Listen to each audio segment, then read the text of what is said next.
Selanjutnya DPRD Kota Banjarmasin melaksanakan rapat paripurna istimewa hari jadi ke-494 Kota Banjarmasin.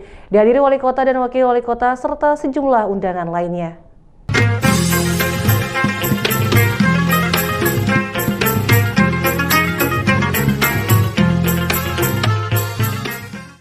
Menyusul acara ziarah ke makam Sultan Suryansah, Wali Kota dan Wakil Wali Kota Banjarmasin bersama unsur pimpinan dan anggota Dewan langsung menghadiri rapat paripurna istimewa hari jadi ke-494 Kota Banjarmasin. Rapat paripurna DPRD ini juga dihadiri Kepala SKPD Lingkup Kota Banjarmasin, para camat, lurah dan undangan lainnya dalam jumlah terbatas.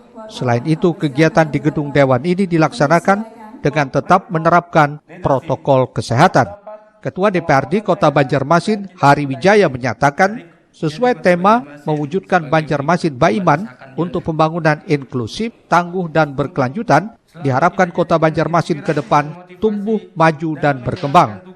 Sesuai dengan tema Hari Jadi Kota Banjarmasin kali ini yang dengan tema wujudkan Banjarmasin Baiman untuk pembangunan yang inklusif, tangguh dan berkelanjutan, mudah-mudahan pembangunan ini tetap akan jalan dan akan berkembang sesuai dengan keinginan kita. Adanya pandemi COVID-19 yang mana otomatis kinerja pemerintahan itu pun jelas berkurang. Jadi kalau tolak ukur itu menjadi evaluasi kita di tahun ini, saya tidak bisa berani mengatakan apakah itu baik atau tidak. Karena sebagai salah satu kota tua di Pulau Kalimantan, Kota Banjarmasin diharapkan tangguh menghadapi berbagai permasalahan sehingga mampu menjadi pintu gerbang perdagangan agar warga bisa terus merasakan kesejahteraan. Tim Liputan Banjar TV. Sepertinya yang tampak terlihat di momen paripurna istimewa hari jadi ke-494 Kota Banjarmasin, para anggota Dewan dan pejabat tinggi pemerintah kota memakai pakaian adat Banjar. Dalam rapat paripurna tersebut juga disampaikan cerita pendek tentang terbentuknya Kota Banjarmasin sebagai nama bandar di Kerajaan Banjar pada 24 September 1526. Wakil Ketua DPRD Kota Banjarmasin, HM Yamin, mengungkapkan bahwa nama Banjarmasin diambil dari nama Patih Masih pada masa Kesultanan Banjar. Kota Banjarmasin pun memiliki sejarah panjang, baik peperangan antar kerajaan maupun dengan penjajah Belanda. Pada tanggal 24 September 1526, hari Sabtu pun ditetapkan sebagai pertama hari kemenangan Pangeran Samudra sebagai pamulaan dinasti Kerajaan Banjar. Nang kedua, hari diunjuknya regalia Kerajaan Wantata Negara Daha wan dihistuakannya Pangeran Samudra oleh Pangeran Tumenggung. Nang ketiga, Katalu. Hari Ketentuan Banjarmasin menjadi ibu kota Kerajaan Hanyar nang menguasai pantai wan pedalaman di Kalimantan Selatan. Di patangahan abad nang ke-19 dalam sabarataan surat-surat bubuhan Walanda ke Indonesia, kota itu berubah menjadi Banjarmasin.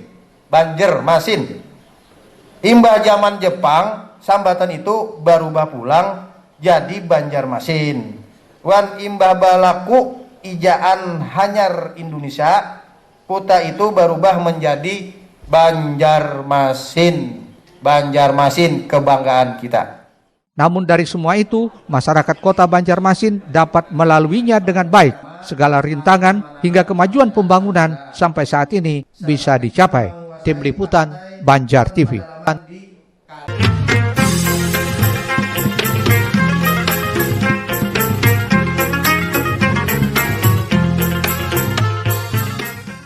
Sementara itu, Kota Banjarmasin yang sudah berusia 494 tahun diharapkan mampu dan tangguh menghadapi berbagai permasalahan yang dihadapi dan menyelesaikannya dengan baik demi kemajuan Kota Banjarmasin sendiri.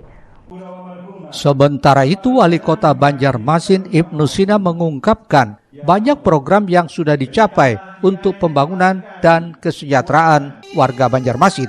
Ini tentu berkat usaha semua pihak sehingga terwujud berbagai pembangunan. Pencapaian tersebut diantaranya mewujudkan wirausaha baru dengan memberikan bantuan modal bagi pelaku usaha UMKM yang diharapkan tumbuh guna kesejahteraan warga sendiri. Ungkapan tersebut disampaikan Ibnu Sina usai menghadiri peringatan hari jadi ke-494 Kota Banjarmasin yang berlangsung di Gedung Dewan Kota Banjarmasin. Sesuai dengan tema, kota yang inklusif, tangguh, dan berkelanjutan. Inklusif artinya kota ini harus dibangun dengan partisipasi semua pihak, dan itu adalah isu dari NUA, New Urban Agenda di kota-kota di Asia Pasifik. Nah, kemudian yang berkelanjutan itu adalah isu terkait dengan SDGs, Sustainable Development City, itu adalah isu kota-kota dunia, sehingga kita semua di tahun 2030 berharap sebuah kota itu bisa eksis, tahan, tangguh, resilient, termasuk juga sustainable. Sustainable adalah berkelanjutan, artinya kota itu menjadi kota yang hijau, ya, nyaman, dan lain sebagainya. Kemudian tangguh itu karena suasana pandemi. Kita berharap kota Banjarmasin tetap bisa bertahan dalam suasana pandemi, baik dari aspek kesehatan, aspek sosial, dan juga aspek ekonomi. Jangan sampai kemudian kota perdagangan dan jasa ini terdampak oleh resesi, oleh kondisi ekonomi global, dan sebagainya, sehingga kita harus membuat semacam ketangguhan kota dalam bentuk wirausaha baru. Artinya orang Banjar ini kan pedagang-pedagang ulung sebetulnya, yang kemudian bisa kreatif, inovatif dalam suasana apapun, termasuk suasana pandemi seperti ini. Di samping itu, program Smart City yang sudah berjalan menurut Ibnu juga menjadi bagian dari hasil pencapaian pemerintah Kota Banjarmasin yang ditujukan untuk kesejahteraan warga. Sesuai dengan tema hari jadi, mewujudkan Banjarmasin Baiman untuk pembangunan inklusif, tangguh, dan berkelanjutan. Diharapkan Kota Banjarmasin mampu dan tangguh menghadapi berbagai permasalahan untuk dapat diselesaikan dengan baik demi kemajuan Kota Banjarmasin sendiri. Tim Liputan, Banjar TV.